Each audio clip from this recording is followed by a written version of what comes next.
సజీవులైనప్పటికీ కదలలేని జీవులు మొక్కలు. సజీవులైనప్పటికీ స్థానబద్ధ జీవనం గడిపే జంతువులు స్పంజికలు.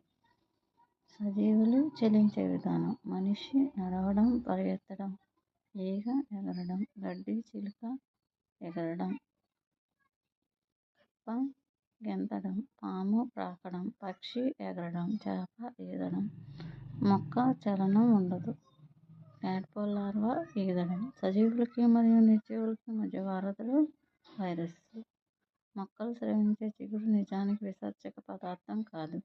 మొక్కల్లో ఉండే స్రావక కణాలు అనే ప్రత్యేక భాగాలను నూనెలు, తేనెలు, జిగుర్లు, రెసిన్లు వంటి వాటిని స్రవిస్తాయి. మొక్కల్లో ఏర్పడే వ్యర్థ పదార్థాలను కరిగిన స్ఫటికాల రూపంలో కణాలు నిలువ ఉండిపోతాయి.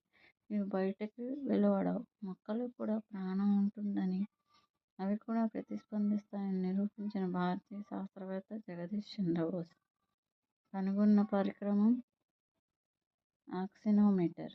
దీన్ని మొక్కల్లో పెరుగుదలను కొలుచుటకు ఉపయోగపడుతుంది.